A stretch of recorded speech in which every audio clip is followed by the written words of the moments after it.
ये मोबाइल मिला। सर ये तो अवनी का फोन है सर। सर देख के तो सुसाइड केस लगता है। सर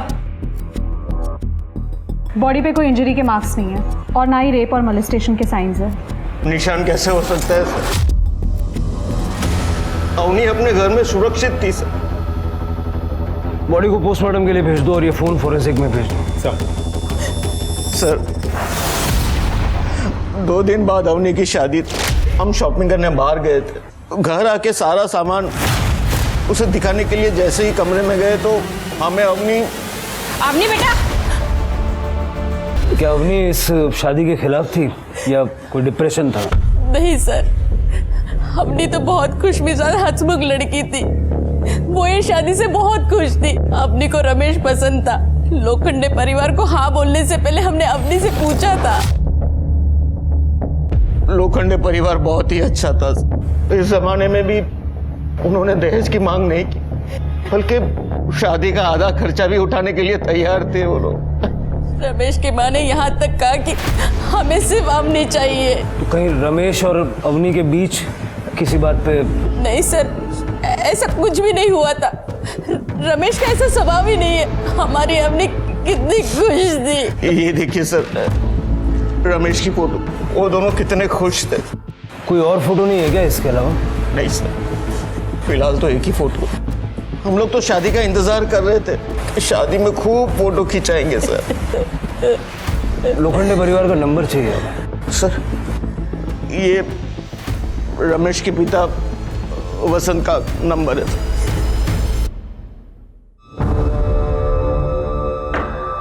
कोई भी माँ बाप अपने बच्चों के लिए कभी बुरा नहीं बोलते, लेकिन कभी कभी माँ बाप को ही नहीं पता होता कि उनके बच्चों की जिंदगी में चल क्या रहा है। अवनी का सीडीआर निकालो और उसका पूरा बैकग्राउंड चेक करो।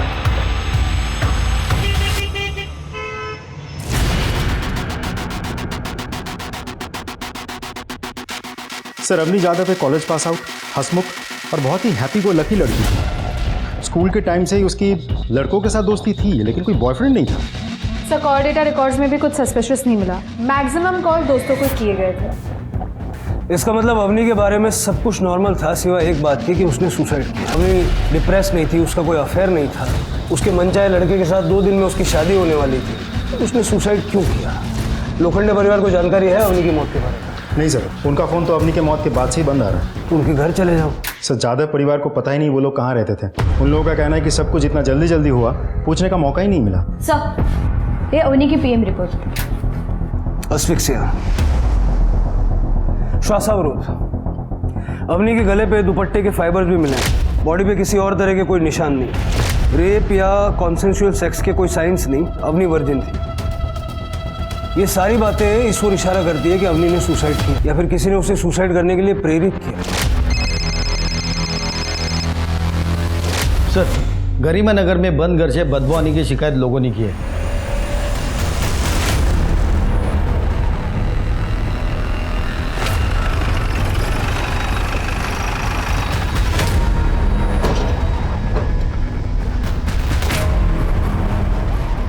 मैं मकान मालिक मोरिया आठवले। कुछ दिन पहले मैंने ही ये घर बेचारे फैमिली के 4 सदस्यों को भाड़े पे दिया था।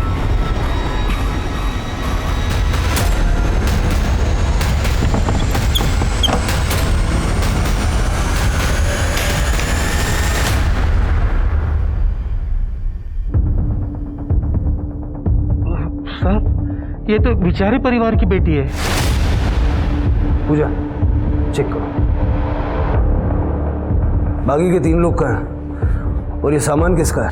साहब ये सामान मेरा है। वो क्या था ना, उस वक्त मेरे घर में रखने के लिए जगह नहीं थी ना, इसलिए मैंने यहाँ रखा। बाकी खाली घर मैंने उनको भाड़े पे दिया था। सर देख के लगता है रेप हुआ है और गले पे निशान देख के लग रहा है कि कातिल ने गला दबा के मारा है। बॉडी की हालत देख के लग रहा है कि 4-5 दिन पहले मर्डर हुआ होगा। कोई आईडी वगैरह मिला? नो सर, बट सर ये कुर्ता यहाँ से फटा हुआ है। राजदीप, लड़की का कुर्ता यहाँ से फटा हुआ है। पूरा घर अच्छे से चेक करो, देखो ये फटा हुआ हिस्सा कहीं मिलता है क्या? राइट।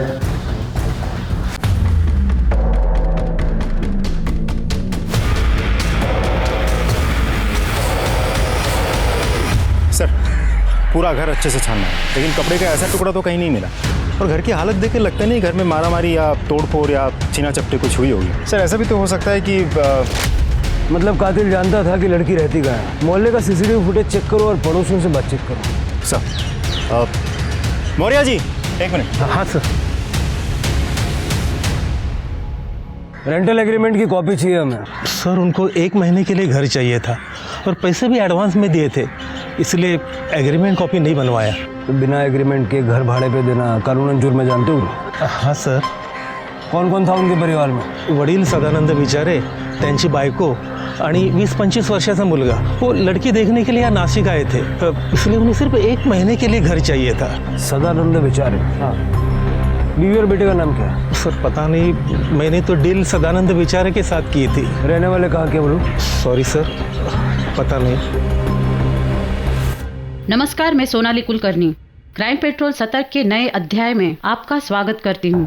नासिक पुलिस के पास एक के बाद एक 2 लड़कियों के मौत का मामला आया, जहां अवनी की सुसाइड की वजह नहीं पता चल रही थी। गरिमा नगर में सीसीटीवी ना होने के वजह से पुलिस के हाथ कोई भी सुराग नहीं लगा था। वही अवनी के केस में पुलिस को पता चला कि लोखंडे परिवार के फोन नंबर फेक है। ऐसा कोई नंबर एक्टिव था ही नहीं। पुलिस इन 2 केसेस को सुलझाने में उलझी हुई थी कि तभी पुलिस को एक और बड़ा झटका लगा। साहब, हमारी बेटी सुजाता 1.5 महीने पहले उसकी शादी हो गई थी, तब से वो गायब है। लड़के के घर वालों को भी कोई पता नहीं मिल रहा है, वो भी सब गायब है साहब।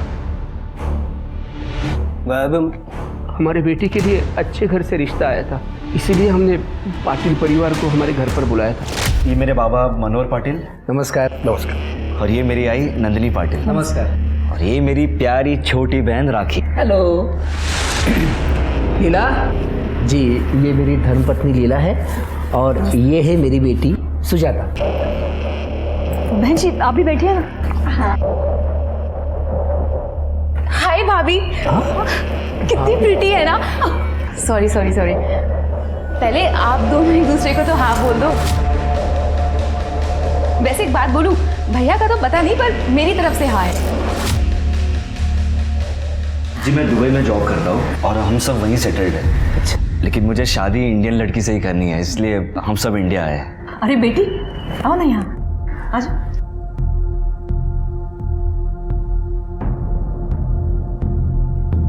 भाई साहब, लगता है हमारे बेटे को आपकी बेटी पसंद आ गई है। और नहीं तो क्या, इतनी प्यारी जो है। क्यों राजेश? हाँ? शर्मा रहा है। मैं ये सोच रहा था कि अगर आप लोगों को इतराज ना हो और सुजाता बेटी की अगर हाँ हो तो आगे क्या करना है, कैसे करना है, उसको डिस्कस कर लेते हैं। हाँ बिल्कुल। बल्कि मैं तो ये कहता हूँ कि अगले 3-4 दिनों के अंदर इनकी शादी करा ही देते। हाँ भाई साहब, 4-5 दिनों के अंदर शादी मतलब बहुत जल्दी हो जाएगी। हॉल बुकिंग है, पंडित जी है, कार्ड छपवाने हैं, रिश्तेदारों को बताना है। सब ये सब करने की जरूरत नहीं है। अरे हाँ, जैसे कि हमने आपको बताया कि राजेश को जल्द से जल्द दुबई जाना है, नौकरी ज्वाइन करनी है ना, तो सबसे जरूरी बात यह है कि सुजाता का पासपोर्ट रेडी है कि नहीं। वो तो है, पर शादी की तैयारी भी तो। भाई साहब, हमें एक सिंपल शादी चाहिए और सुजाता बेटी जैसी बहू मिल गई हमें, तो और क्या चाहिए हमें। हाँ, पर इतनी जल्दी शादी। प्लीज हाँ कर दीजिए ना, मुझे सुजाता ही चाहिए भाभी के रूप में। अच्छा ठीक है, अगर आप कह रहे हो तो हमारी हाँ है। लगता है भगवान की यही इच्छा है। ये बिल्कुल सही कहा आपने भाई साहब। लीजिए, आज ही सुबह मैंने इस रिश्ते के लिए प्रार्थना की थी और देखिए रिश्ता पक्का हो गया। क्या बात है। पहला मुंह मीठा किया। धन्यवाद धन्यवाद। अच्छा बेटी, कल हम तुमको शॉपिंग पे ले चलेंगे। अरे बाप रे, एवढं? इतना सारा सामान? बहुत शॉपिंग की तुम लोगों ने। बहुत पैसा खर्चा हुआ होगा ना? नहीं आई, राजेश ने मुझे पैसे देने ही नहीं दिए। इन्होंने कहा कि मैं इनकी होने वाली बीवी हूँ तो मुझसे पैसे नहीं ले सकते हैं। अरे तुम लोग खड़े क्यों हो? हाँ या बस चला। नहीं, अरे शादी की काफी तैयारी है, बाकी बहुत काम है। भैया आज मैं भाभी के साथ रुक जाऊँ क्या? क्या रुक जाऊँ?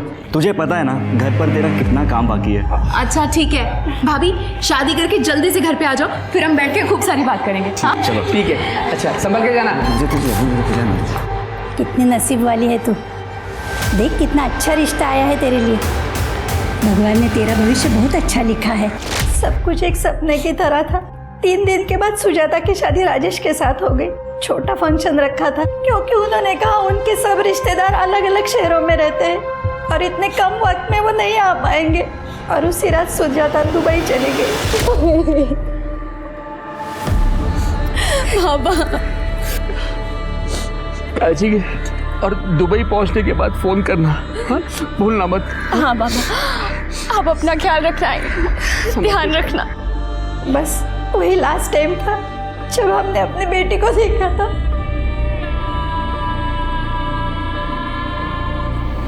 उसके बाद से उसका फोन स्विच ऑफ आ रहा है। हमने राजेश के परिवार को भी ट्राई किया लेकिन सबके फोन बंद है।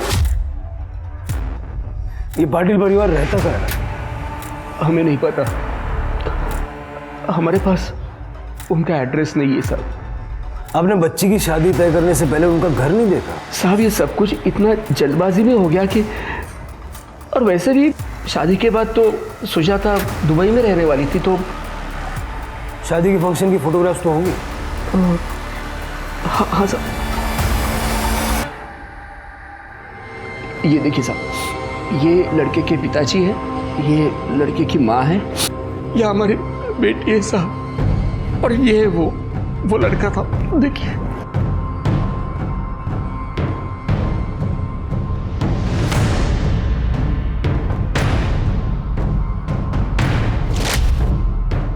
इसमें चेहरा साफ नजर नहीं आ रहा है। आपके पास दूसरी फोटो नहीं है? नहीं साहब, हमारे पास बस इतनी फोटोग्राफ्स है। वैसे उन लोगों ने काफ़ी फ़ोटो खींची थी, उन्होंने कहा था कि हम बाद में दे देंगे, लेकिन सब बाद में हमको समझ में आया कि हमारे साथ धोखा हुआ है। लेकिन ऐसा लग रहा था साहब कि हमारी बेटी के लिए इससे अच्छा रिश्ता हो ही नहीं सकता, इसलिए हमने कुछ पूछा भी नहीं। पूजा, इनसे पाटिल परिवार की सारी डिटेल्स ले लो। यस सर, चलिए। साहब हमारी बेटी को, हाँ चलो। राजदीप, ये राजेश का फेस कट कुछ रमेश जैसा नहीं लग रहा था? मतलब वो अंगूठियां और ब्रेसलेट भी मुझे सेम ही नजर आ रहे थे। राइट सर, हाइट, बॉडी, कदकाठी बिल्कुल वैसी ही है। पता करो ये राजेश कहाँ बेस्ड है, और उस रात राजेश और सुजाता ने वाकई में दुबई की फ्लाइट बोर्ड की भी थी या नहीं? सर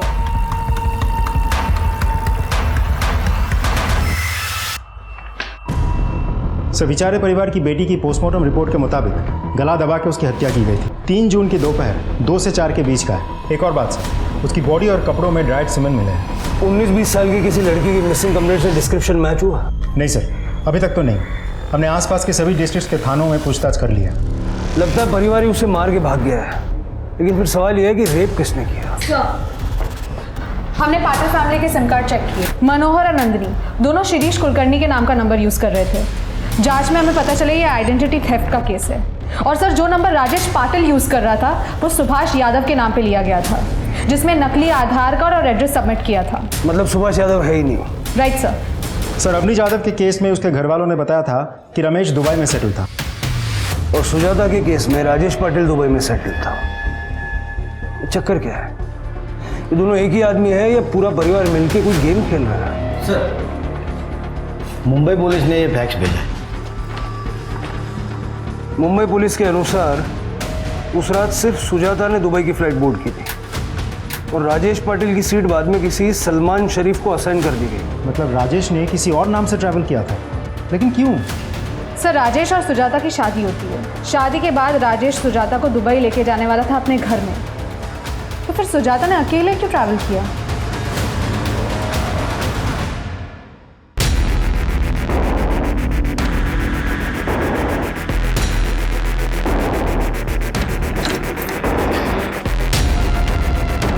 क्या कर रहे हो विकी? कुछ नहीं, मैं वो काम कर रहा था। कुछ नहीं।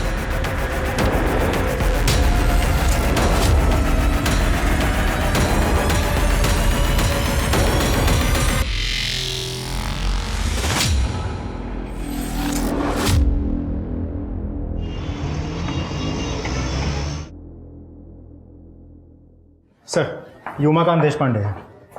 इनकी बेटी निधि शादी के बाद से ही मिसिंग है। बैठिए। सर, कुछ साल पहले बीमारी के चलते मेरी बीवी का देहांत हो गया। उसके बाद से आज तक मैंने मेरी बेटी निधि को अकेले पाला। फिर उसकी शादी की उम्र हो गई तो मैंने मैट्रिमोनियल साइट पर उसके कुछ डिटेल डाल दिए थे और कुछ 3 महीने बाद हमें एक अच्छा सा रिश्ता आया। आदित्य गडकरी, जो दुबई में काम करता है। दुबई में? और ये आदित्य अपने माँ बाप और छोटी बहन के साथ आपसे मिलने आपके घर आया होगा? इंस्पेक्टर साहब, ये आपको कैसे पता? आदित्य के पेरेंट्स तो भले अच्छे और समझदार इंसान हैं। उनको सिर्फ शादी की जल्दी थी, क्योंकि आदित्य को दुबई जाकर जॉब ज्वाइन करनी थी। तो उन्होंने सिर्फ निधि का पासपोर्ट तैयार है या नहीं, इतना ही पूछा। दहेज भी नहीं मांगा होगा उन्होंने? ये कहा होगा कि कम से कम लोगों के दरमियान वो शादी करवाना चाहते हैं। इंस्पेक्टर साहब, इसका मतलब ये ऐसा दूसरे लोगों के साथ भी हुआ है? लगता तो ऐसे ही है। पिछले 3 महीनों में निधि या आदित्य के परिवार के साथ आपका कोई कांटेक्ट नहीं हुआ? दुबई जाने के बाद निधि के साथ 1 हफ्ते तक मेरी बात हुई थी। उसने कहा भी कि वहां सब कुछ ठीक है।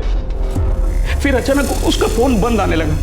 फिर मैंने आदित्य और उनके पेरेंट्स के साथ बात करने की कोशिश की, उनको कांटेक्ट करने की कोशिश की, लेकिन उनके फोन भी स्विच ऑफ आ रहे हैं। और आपको ये भी नहीं पता होगा कि नासिक में वो लोग रहते कहाँ हैं? नहीं, गुलाब सर्कल के आसपास कहीं तो रहते हैं, इतना उन्होंने बताया था। तो मैंने कुछ दोस्तों के साथ उन्हें ढूंढने की कोशिश भी की, लेकिन मेरे हाथ कुछ नहीं लगा। फिर मैंने मैट्रिमोनियल साइट के लोगों के साथ बात की, तो उन्होंने मुझे एक कंपनी का पता दिया। मैं उनके पास गया तो उन्होंने कहा कि आदित्य गडकरी नाम का कोई भी आदमी हमारे पास काम नहीं करता। इंस्पेक्टर साहब, बस इसलिए आपके पास आया हूँ मदद मांगने के लिए। देखिए, उनकी मोडस ऑपरेंडी काफी हद तक हम समझ चुके हैं। आप ये बताइए कि ऐसा कुछ हुआ था जो हमें नहीं पता? शादी के 3 दिन पहले निधि के मोबाइल पे उसकी एक आपत्तिजनक फोटो किसी ने भेजी थी। आई शपथ बाबा, बाबा ये मैं नहीं हूँ, मैंने ऐसा कुछ नहीं किया। हाँ, मुझे पता है, मुझे तुझ पर भरोसा है। ये फोटो तेरी नहीं है। बाबा, ये तो उसी नंबर से कॉल आया। हेलो। मुझे पता है, मैंने जो तुम्हें तुम्हारा नया फोटो भेजा है ना, वो तुम्हें बिल्कुल पसंद नहीं आया। कौन हो तुम? क्यों कर रहे हो मेरे साथ ऐसा? मैंने क्या बिगाड़ा है तुम्हारा? अगर तू चाहती है कि तेरे फोटो इंटरनेट पे वायरल ना हो तो कल शाम तक 5 लाख रुपए दे देना। 5 लाख?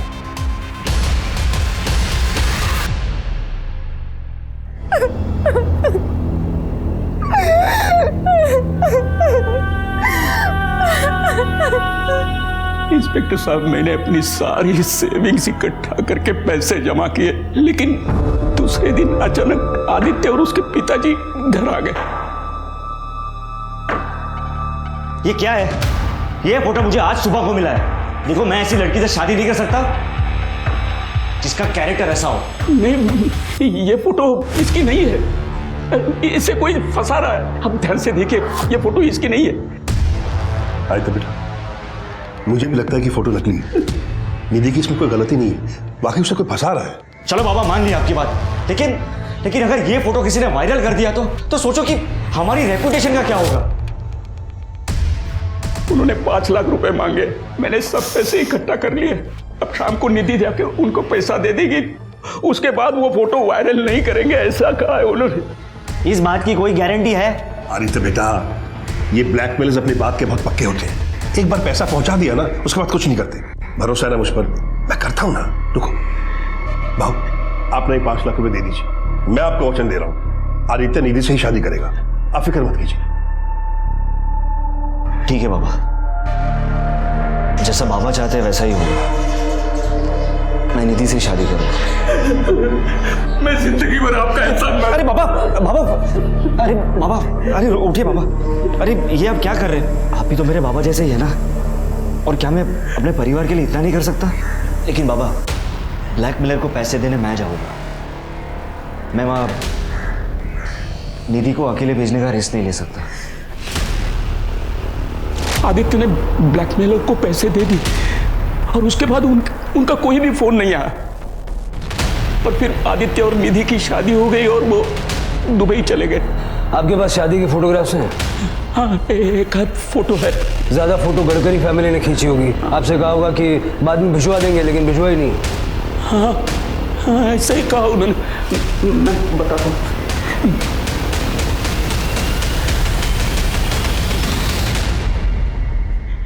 सर, ये तो बेचारे परिवार की बेटी है। ये आदित्य की छोटी बहन है राखी। निधि देशपांडे, सुजाता खरे और अवनी जाधव, ये तीनों केस एक दूसरे से जुड़े हुए हैं। तीनों केसेस में सस्पेक्ट दुबई बेस्ड है और उसकी फैमिली का कोई अता पता नहीं। ये पाटिल, लोखंडे, गडकरी या जो भी कह लो, ये परिवार लोगों को धोखा देता है। निधि और सुजाता, इन दोनों लड़कियों को इस परिवार ने शादी के जाल में फंसाया। निधि की मॉब फोटो होने के बावजूद लड़के ने उससे शादी की और शादी के बाद से ये दोनों लड़कियां गायब। और तीसरी विक्टिम अवनी, उसने क्यों सुसाइड कर लिया? चक्कर क्या है? और राखी को किसने मारा? सर, कहीं ऐसा तो नहीं कि इन्हीं के द्वारा फंसाए हुए किसी परिवार ने बदला लेने के लिए राखी को मार डाला हो सकता है। इस परिवार की फोटो सर्कुलेट करो सब जगह। आई एम श्योर और भी विक्टिम सामने आएंगे। सर, आपका अंदाजा सही निकला। अवनी के फोन से कुछ डिलीटेड फोटोज मिले हैं। हमारी साइबर क्राइम टीम ने उन फोटोज को रिट्रीव कर लिया है। अवनी के पेरेंट्स को इस फोटो के बारे में पता नहीं था? सर, अवनी को तो हमने खो दिया था। बच्ची कुछ इज्जत भी ना चली जाए, इसलिए आपको नहीं बताया था फोटो के बारे में। उस दिन हम शॉपिंग करके घर वापस आए तो ये क्या किया तुमने अवनी? जिसके बाद उसी नंबर से एक कॉल भी आया और वो मुझे 5 लाख रुपए मांग रहा था। नहीं तो वो मेरी फोटो वायरल कर देगा। कैसे ये साबित करूंगी दुनिया को? मुझे कुछ समझ में नहीं आ रहा है बाबा, इसीलिए मैं ये जिंदगी खत्म कर रही हूँ। इसलिए सर, आपको फोन करने से पहले हमने फोन से सारे फोटोज डिलीट कर दिए थे। आपको हमें सब कुछ सच सच बता देना चाहिए था। किस नंबर से आई थी वो फोटोज? सर, हमें नहीं पता, फोन तो आप लोगों के पास था। आपने वो फोटोज डिलीट कर दी, इसकी वजह से हमें वो नंबर भी नहीं मिल पाया। राजदीप सर, ये फोटो देखिए, क्या यही रमेश के माँ बाप हैं? हाँ सर, यही रमेश के माँ बाप हैं। और ये राखी? राखी? कौन राखी? हमें नहीं पता। तब तक तो राखी जिंदा थी, फिर यहाँ क्यों नहीं आई? और अगर यहाँ रैंसम का कॉल आया तो सुजाता के वहाँ भी ऐसे ही कॉल गया होगा। हाँ साहब, सुजाता को भी ऐसी असली तस्वीरें आई थी और उसके बदले में 5 लाख रुपए मांगे थे। सुजाता ने कहा था कि फ़ोन करने वाला बंदा आवाज़ से पढ़ा लिखा और जवान लगता है। बात तो तब बिगड़ी जब राजेश को इस बात का पता चला। अभी राजेश के पिताजी ने आपसे ये कहा होगा कि अगर आप 5 लाख रुपया दे देंगे तो फिर भी राजेश आपकी बेटी के साथ शादी कर लेगा। और राजेश ने ये कहा होगा कि पैसा डिलीवर करने वो खुद जाएगा, क्योंकि वो सुजाता को खतरे में नहीं डालना चाहता। हाँ बिल्कुल, लेकिन आपको ये बात कैसे पता? किस नंबर से आई थी फोटोज और कॉल्स? एक मिनट, वो सुजाता से मैंने नंबर लेकर रखा था। ये देखिए सर, ये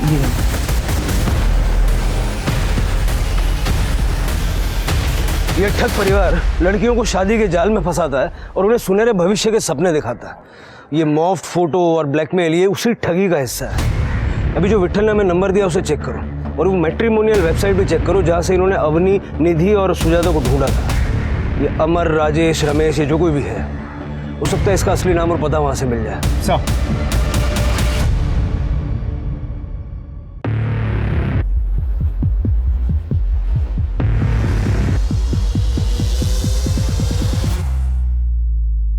लेकिन गणेश, रुकना क्यों है? बाबा, अवनी ने सुसाइड किया है और अब पुलिस हमारे पीछे पड़ी है। पता है ना आप लोगों को कि हमारी फोटोज न्यूज़पेपर में छपी है। उन्हें पता है कि हम सब साथ हैं और हम क्या काम करते हैं। कुछ करना होगा वरना हमारी गर्दन पुलिस के हाथों में होगी। बात तो तुम सही कह रहे हो, खतरा तो है, पर सवाल यह है कि और क्या काम कर सकते हैं हम सबको अपने लिए कुछ सोचना पड़ेगा। चलो ठीक है, एक आखिरी काम और उसके बाद सब बंद कर देंगे। वैसे भी रश्मि मेरे लिए काफी समय से रुकी है। बस ये आखिरी काम करने के बाद मैं अपना 50% शेयर लेके रश्मि के साथ हमेशा के लिए दुबई शिफ्ट हो जाऊंगा। आप और बाबा अपना 50-50 देख लेना, फिर चाहे जो भी हो कर लेना। ओए बाबा वाले, मेरा नाम इनके साथ मत जोड़ना। ना मैं इनकी बीवी हूँ ना तुम्हारी माँ, समझे? अरे मेरे कहने का मतलब वो नहीं था। तो क्या मतलब था? मैं आखिरी बार कहती हूँ, ये आखिरी काम का भी 50-50 होना चाहिए। एक हिस्सा तेरा और तेरे बाप का और दूसरा हिस्सा मेरा और मेरी बेटी का। क्या हुआ अगर वो इस दुनिया में नहीं है, लेकिन उसे उसका हिस्सा मिलना ही चाहिए। बेचारी मेरी बेटी, मैं तो उसका अंतिम संस्कार भी नहीं कर पाई थी और तुम उसे भूल गए। वो तो तुम्हें सगा भाई मानती थी ना। तो ठीक है, एक आखिरी काम और हमेशा की तरह 50-50 होगा। एक हिस्सा मनोहर काले और गणेश काले का और एक हिस्सा नंदिनी सोहाने और आपकी बेटी राखी का।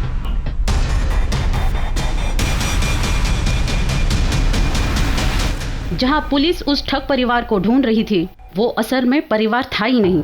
पुलिस ने मैट्रिमोनी वेबसाइट को खंगाला, लेकिन पुलिस को ऐसी कोई प्रोफाइल मिली नहीं। वो प्रोफाइल डिलीट हो चुकी थी। विट्ठल ने पुलिस को जो नंबर दिया था वो दरअसल एक इंटरनेट फोन का नंबर था, जिसके सिग्नल को सुजाता तक पहुंचाने से पहले पूरी दुनिया के अलग अलग कंट्रीज में बाउंस कराया गया था। पुलिस को गायकवाड़ परिवार के बारे में भी पता चला, जिनकी बेटी सिम्मी के साथ भी बिल्कुल ऐसा ही हादसा हुआ था। सिम्मी भी दुबई पहुंचने के बाद गायब हो गई थी और उसके पति तुषार आगरकर और उसके परिवार का भी कोई अता पता नहीं था। और इस केस में भी दूल्हे का चेहरा फोटो में क्लियर नहीं था। पुलिस को पूरा यकीन था कि ये महज इत्तेफाक नहीं था, बल्कि सोची समझी साजिश थी। पुलिस ने डिसाइड किया कि वो चारों परिवारों को इकट्ठा करेगी और दूल्हे का स्केच बनवाएगी। सर, स्केच को पेपर में छपवा दूं? नहीं पूजा, अभी नहीं, ये सतर्क हो जाएगा। सारे मैट्रिमोनियल वेबसाइट्स पे इस चेहरे को ढूंढो, देखो इसने किसी लड़की की प्रोफाइल पे इंटरेस्ट जाहिर किया है क्या। इससे पहले कि ये अपने अगले विक्टिम तक पहुंचे, हमें हर हाल में इसे रोकना है। Yes sir. सर हाँ, आप चिंता मत कीजिए, इसी हफ्ते काम हो जाएगा। Okay, thank you. दुबई के खरीदारों ने लड़की फाइनल कर ली है। ये है सोनल पेंट से, इगतपुरी के नारायण नगर में रहती है और ये है हमारा आखिरी काम।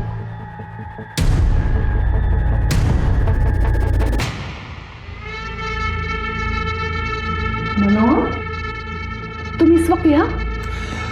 वो एक्चुअली मैंने सोचा कि हमारी नकली शादीशुदा जिंदगी के लिए एक आखिरी बार चीयर्स कर लें।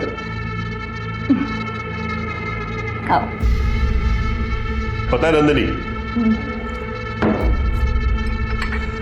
अगर हम उस रात को नहीं मिले होते ना, उस शादी में जहां हम दोनों बिन बुलाए बाराती थे, मुझे कभी पता ही नहीं चलता कि तुम भी मेरी तरह एक मास्टर ठग हो। रोहित वेड्स अंजू। अरे वाह, तुम्हें तो नाम भी याद है। वो दिन मैं कैसे भूल सकती हूँ। उस दिन तो मैं फंसते फंसते बच गई थी। हे, कौन हो तुम? मैं वो ये तुम यहीं पे रुको, मैं अब भी अपने भाई को बुला के लाती हूँ। नहीं, मैं वो। अरे डार्लिंग, कमाल हो, मैं तुम्हें वहां ढूंढ रहा हूं, तुम यहाँ। अच्छा बताओ, घड़ियां मिली क्या? अरे वहां सिरा साहब वेट कर रहे हैं यार, तुम यहाँ बातें कर रही हो। दरअसल लड़की के पिता अपने सिरा साहब मेहमानों को घड़ियां दिखाना चाहते थे, तो मैंने अपनी वाइफ इनसे कहा जाके घड़ियां लेके आओ। और ये है कि तुम बिना अब खड़ी रहोगी क्या? वहां वेट कर रहे हैं सिन्हा साहब, चलो चलो चलो। उस दिन तुमने क्या नाटक किया था मनोहर कि मैं तुम्हारी बीवी हूँ। और देखो, उस दिन के बाद आज तक हम लोग साथ में काम कर रहे हैं। सच में हम दोनों ने मिलकर कितने बड़े बड़े काम साथ में किए। नंदिनी, मुझे लगता है कि हम दोनों को शादी कर लेनी चाहिए। मेरी बात का बुरा नहीं लगा ना? सोचती तो मैं भी हूँ कभी कभी कि राखी के मौत के बाद मैं भी अकेली पड़ गई हूँ। वैसे तुम्हारी पत्नी बनकर जिंदगी गुजारना इतना भी बुरा नहीं है। तो ठीक है, इस आखिरी काम के बाद हम दोनों शादी कर लेते हैं। चीयर्स। चीयर्स। सर, नकली दूल्हे की प्रोफाइल मिल गई है। सर ये देखिए।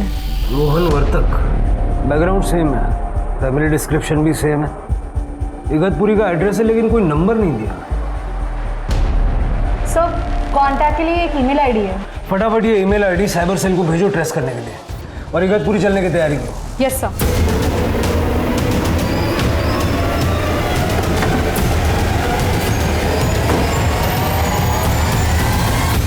भाग गए यहां से भी। मकान मालिक को बुलाओ, ताला खुलो। सर।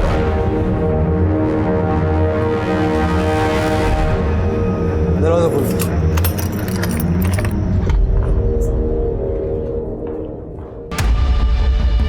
पूरा घर अच्छे से चेक करो। सब।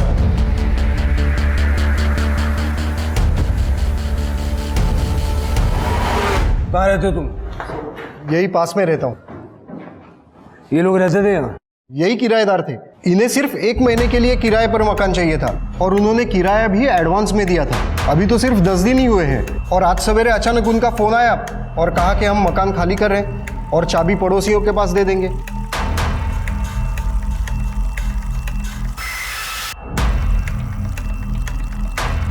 सर,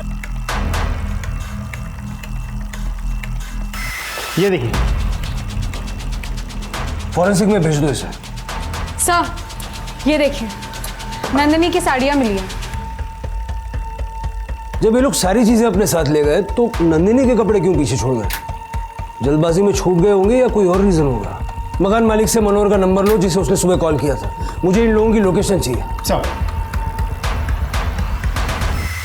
सर, मनोहर ने जिस नंबर से फोन किया था वो स्विच ऑफ आ रहा है। उसकी लास्ट लोकेशन उसकी इगतपुरी घर की थी। सर, जो सिम कार्ड सुभाष यादव के नाम पे खरीदा गया था वो अचानक से ऑन हुआ है। इस समय हम उसे ट्रैक कर रहे हैं। गुड। राजदीप, उसका लोकेशन ट्रैक करके उसका पीछा करो, यही मौका है उसको पकड़ने का। राइट साहब।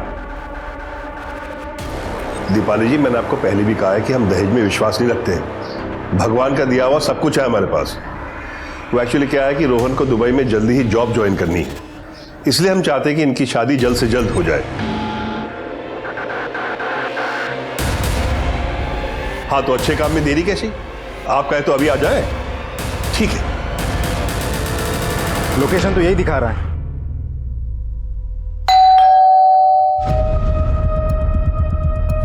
जी नमस्ते, मैं मनोहर वर्तक। फोन पर आपसे मेरी बात हुई थी। जी, अरे बारिश में भीगी हुई, आइए अंदर आइए।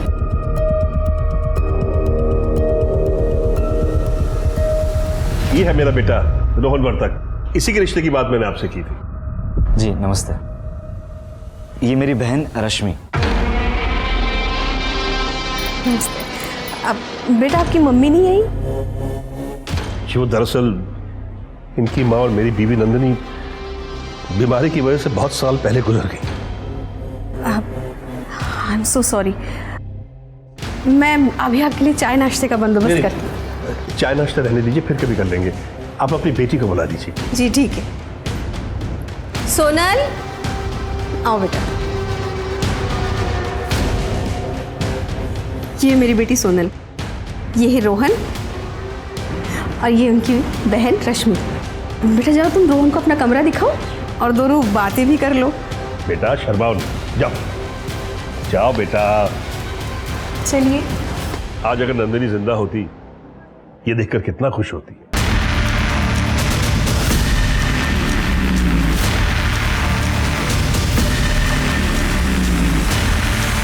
यस, मैंने सारी डिटेल्स दी है। ओके। बड़े साहब, मुझे बड़े साहब से मिलना। नंदिनी, मुझे बड़े साहब से मिलना है, मुझे बात करनी है उनसे।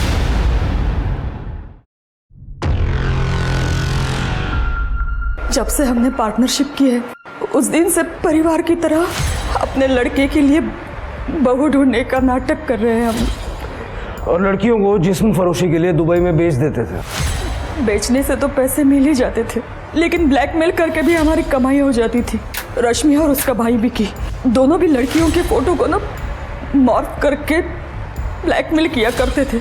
लेकिन अवनी की मौत के बाद और मेरी बेटी राखी के मौत के बाद हमने ये सब बंद कर दिया था। राखी को किसने मारा? मुझे नहीं पता। राखी उस दिन घर पे अकेली थी। हम लोग घर आके देखते तो वो। फिर क्या हुआ? फिर हम लोगों ने डिसाइड किया आखिरी एक काम करते, जो भी पैसा मिलेगा वो लेके हम लोग अपने अपने रास्ते निकल जाएंगे। हमने एक लड़की भी फाइनल की थी, पर उसी दिन उसकी बात सुनी मैंने। विकी का धंधा चौपट हो चुके, हमें उसे पैसे देने ही पड़ेंगे। हम तो दुबई चले जाएंगे, लेकिन वो अपना गुजारा कैसे करेगा? तो हम कर क्या सकते हैं? तो नंदनी को 50% देने की क्या जरूरत है? 50% तुम अपना रखो और 50% बाबा को दो। विकी को पैसे दे देंगे तो वो अपना गुजारा करता रहेगा ना। नंदनी बिना पैसों के काम करेगी नहीं, और पेंशन से मिलने के समय हमें उसकी जरूरत पड़ेगी। उसकी क्या जरूरत है? मैं आपकी बेटी बनकर वहां आपके साथ चल सकती हूँ। इससे भी तो हमारा परिवार कंप्लीट होता है ना। रश्मि ठीक कह रही है बाबा, और वैसे भी फालतू में पैसों का बंटवारा करना ही क्यों है? लेकिन इस हिसाब से तो आपको काफ़ी अच्छा हिस्सा मिलेगा, और वैसे भी ये हमारा आखिरी काम है। ठीक है, ये तो मेरे पे छोड़ दो। मुझे लगता है कि हम दोनों को शादी कर लेनी चाहिए। मुझे तो पहले से पता था कि वो मुझे अपने रास्ते से हटाना चाहता है, और जैसा कि मुझे शक था, उसने मेरी ड्रिंक में नशे की दवाई मिलाई थी। मैंने वो पी नहीं, और उसे ऐसा दिखा है कि उस दवाई का असर मुझ पर हो रहा है। मुझे तो कल शाम से ही पता था कि मेरी जिंदगी खतरे में है, इसलिए मैंने अपने पास चाकू रखा था।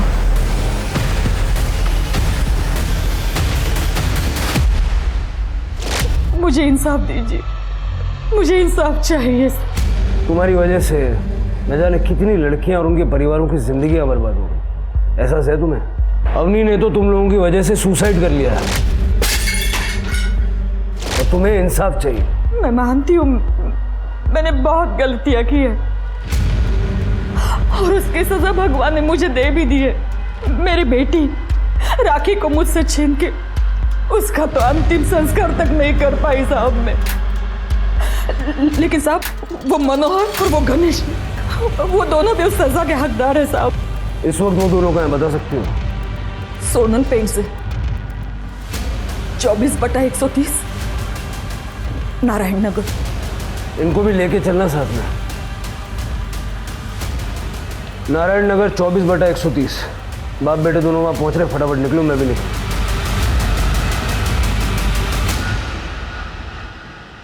मुझे ये रिश्ता पसंद है। और मुझे भी।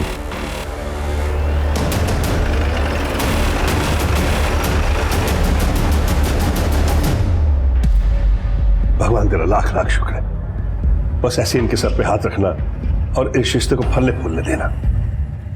शादी की डेट फिक्स करने से पहले भगवान का आशीर्वाद लेना बहुत जरूरी है। बस शादी 3-4 दिनों में हो जानी चाहिए। जो आप ठीक समझे। चलिए ना, एक सेल्फी ले लेते हैं। सेल्फी? वो सेल्फी का तामझाम मुझे नहीं समझता। अभी तो हमारी शादी फिक्स हुई है, एक सेल्फी तो बनती है ना। हाँ, मतलब मेरा मतलब कि वो रोहन बाबू, भाभी इतना एक्साइटेड है तो ले लीजिए ना एक सेल्फी, क्या फर्क पड़ता है? ठीक है। देखिए, मुझे भी दिखाओ।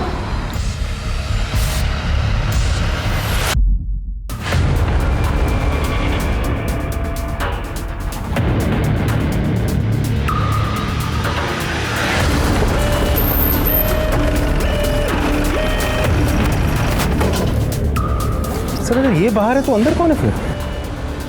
लंबी कहानी है राजदीप। अभी फिलहाल जो अंदर हैं उनको सरप्राइज देते हैं। मैंने खाना ऑर्डर किया था, शायद वो आ गया।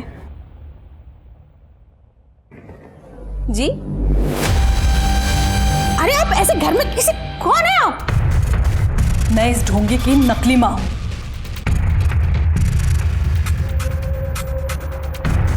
जो आपकी बेटी की जिंदगी बर्बाद करने आया है यहाँ पे।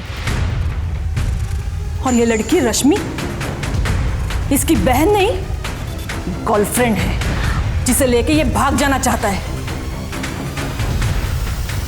नाटक मंडली, तुम्हारा नाटक खत्म हुआ। चलो अरेस्ट करो सब। सर कसम से ये हमारा आखिरी काम था। राखी को क्यों मारा तुम लोगों ने? सर राखी को हमने नहीं मारा। सर मुझे लगने से कोई फर्क नहीं पड़ता, मगर राखी को मैं अपनी छोटी बहन जैसा मानता था। सपने में भी उसके बारे में बुरा नहीं सोच सकता था। लेकिन उस दिन हम शादी की तैयारी के लिए शॉपिंग करने गए थे बस। राखी की कॉल डिटेल्स आते ही सच क्या है ये तो जल्दी सामने आ जाएगा। राखी को हमारे काम के बारे में कुछ नहीं पता था। वो बेचारी तो दिल से चाहती थी कि उसकी भाभी आ जाए। आप लोगों की नाटक मंडली में विक्की का क्या रोल था? वो फोटो मूव करता था और ब्लैकमेल करने के लिए कॉल करता था। मुझे पता है, मैंने जो तुम्हारा नया फोटो भेजा है ना, वो तुम्हें बिल्कुल पसंद नहीं है। अगर तू चाहती है कि तेरे फोटो इंटरनेट पे वायरल ना हो तो कल शाम तक 5 लाख रुपए दे देना। 5 लाख? लेकिन हमें पैसे मिलने में कभी कोई प्रॉब्लम नहीं आई, क्योंकि पैसे हमेशा गणेश लेकर आता था। राजदीप सर, विकी को ले आओ, उसके सारे दोस्त यहाँ हैं, अकेला बोर हो रहा होगा। Right sir.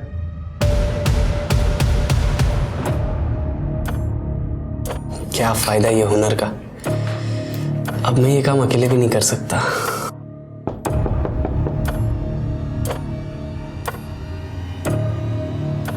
क्या अंकल कितना टाइम लगाते हो? लाओ दो, आधे घंटे से ऊपर हो गया। चल पिज्जा खिलाता हूँ, अंदर चेक करो।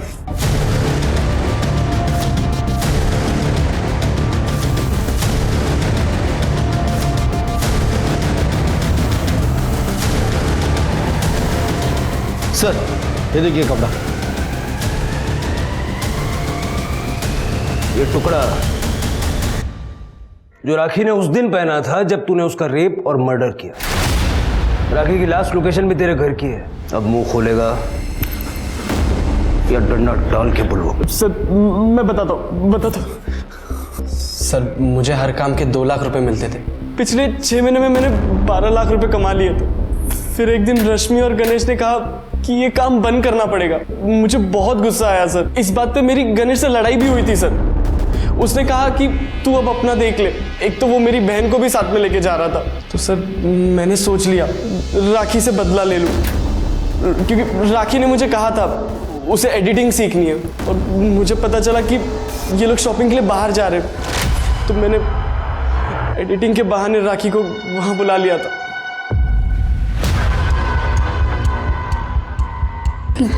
ये क्या कर रहे हो? कुछ नहीं, मैं बता रहा हूँ तुम्हें। करो ना, टेंशन मत लो। मुझे नहीं सीखनी एडिटिंग।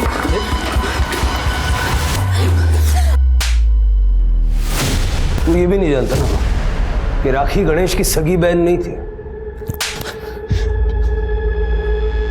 सर ये बात मुझे बाद में अपनी बहन से पता चली। अब जेल में सड़। पुलिस ने विकी को राखी के रेप और मर्डर के जुर्म में गिरफ्तार किया। पुलिस ने डिप्लोमेट्स के मदद से गुमशुदा लड़कियां सिमी, सुजाता और निधि को भी दुबई में ढूंढ निकाला। आज भी हमारे समाज में कई लोग हैं जो चाहते हैं कि उनकी लड़कियों की शादी NRI से हो जाए ताकि लड़की विदेश में जाकर खुशहाल जिंदगी जिए, लेकिन अपने सपनों के वजह से आंखों को इस तरह से ना मूंदे कि आप आए हुए रिश्ते और लड़के की जांच परख करना ही भूल जाए। पूरी जांच पड़ताल करें और अपनी बेटी की जिंदगी को सुखद बनाएं। इसी के साथ मैं सोनाली कुलकर्णी आपसे विदा लेती हूँ। फिर होगी आपसे मुलाकात एक ऐसे ही चौंका देने वाले केस के साथ क्राइम पेट्रोल सतर्क में। तब तक अपना और अपने परिवार का ख्याल रखिए। आप जानते हैं हम सब एक मुश्किल दौर से गुजर रहे हैं। कृपया मास्क पहने, समय समय पर हाथ धोते रहे और ऊंची दूरी बनाए रखें। देखते रहिए क्राइम पेट्रोल सतर्क। जय हिंद।